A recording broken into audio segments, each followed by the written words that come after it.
고린도전서 5장입니다. 고린도 교회의 분파적 경향에 이어 그들 가운데서 일어나고 있는 부도덕한 음행 문제에 대해서 다루고 있는데, 원래 고린도는 부도덕하고 엄란한 도시였기 때문에 악한 풍조가 교회 안에까지 침투하였고, 바울은 단호한 조치를 촉구하였습니다.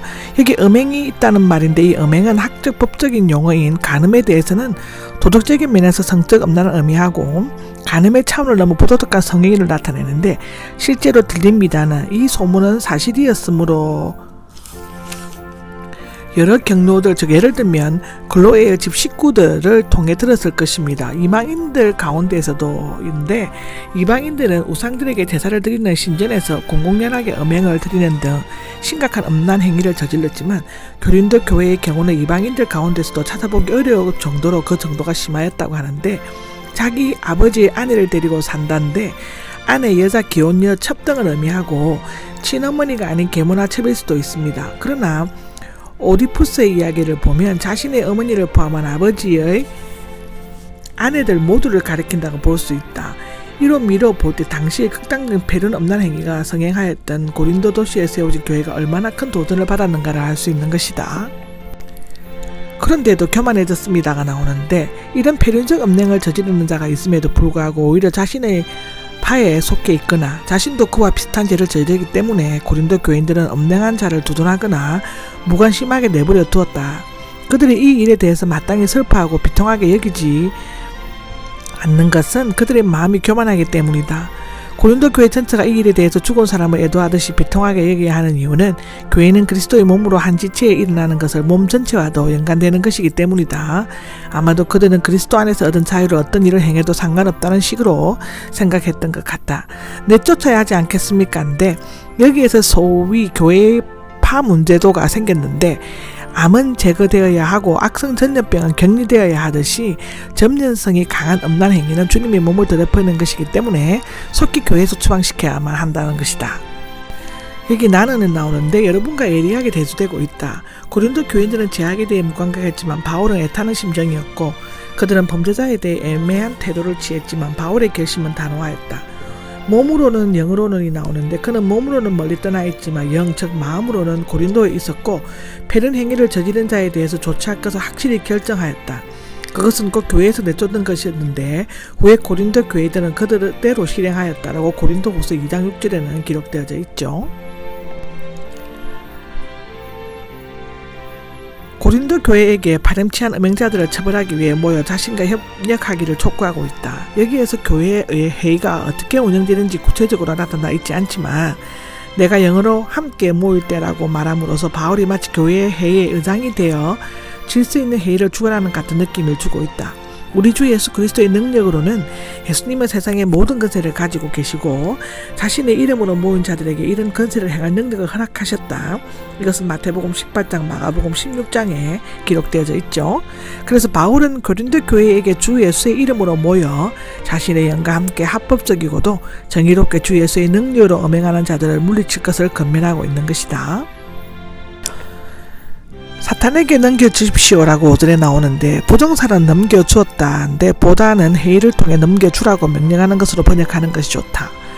그리스도가 교회를 지배하는 것처럼 마귀는 교회 밖을 지배하기 때문에 교회에서 내쫓김을 당한 자는 사탄의 지배 아래에 넘겨짐으로써 하나님 나라에서 사탄의 나라로 옮겨지게 된다고 골로새서 1장 13절에 반대가 되는 말을 하고 있다. 욕은 파멸하더라도가 되는데, 육은 파멸하더라도가 되는데, 음행한 자들은 사탄에게 내어주는 것은 일시적이며, 그가 욥처럼 사탄에 의한 징벌과 시련 등을 잘 극복하고 진심으로 회개하게 되면 그리스도의 영원한 심판 때에 구원받을 수 있음을 암시하고 있다. 따라서 사탄에게 내어주는 징계는 범죄한 영혼에 대한 최종적인 심판이 아니라 회개케 하기 위한 일시적 고난이며 구원을 전제로 하는 하나님의 사랑의 배려라고 할 수 있다. 여기 자랑하는 것이 나오는데, 바울은 자랑하는 행위 자체를 금하지는 않았다.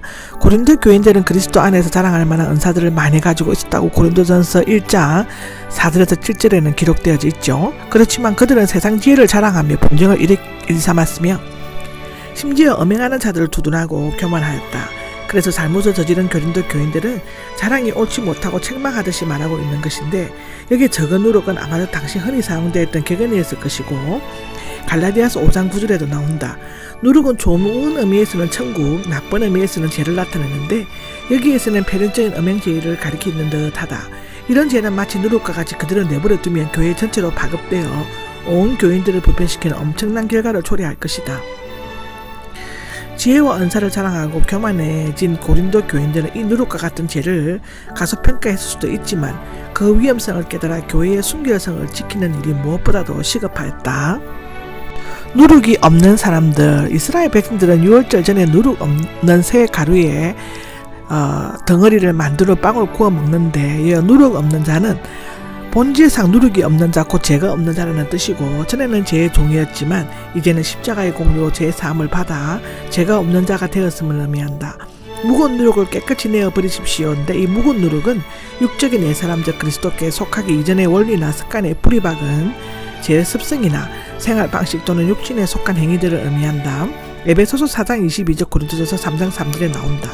그러므로 이 본문은 너희는 죄의 지배를 받지 않는 새로운 피조물이 되었으므로 장성한 자 곧 신령한 자가 되기 위해 에쿠습에 속한 육신의 일들을 내어버리라는 뜻이다. 이것은 고린도후서 5장 17절에 기록되어져 있죠. 그리스도를 믿기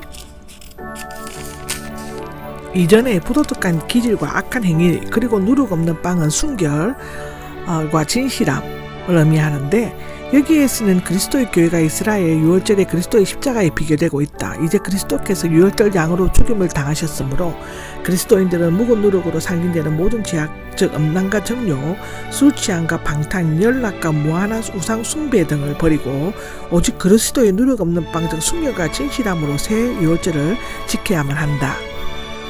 써보낸 편지인데, 바울은 지금 남아있지 않은 편지가 있음을 암시하고 있다. 거기에서 음행하는 자들과 사귀지 말라고 적은 내용이 있었다. 그런데 고린도 교회의 어떤 사람들은 그 편지를 잘못 이해하여 죄를 멀리하려면 불신자를 포함하여 비도덕적인 사람들을 전혀 사귀지 말라는 의미로 생각하였다. 그러나 바울이 의도하는 바는 교인들 중에서 부도덕한 사람들과의 관계를 끊어야 한다는 것이다. 그러나 결코 미워하는 마음을 가져서는 안 되며 회개할 때는 사랑으로 맞이해야 하는 것이라고 말하고 있다.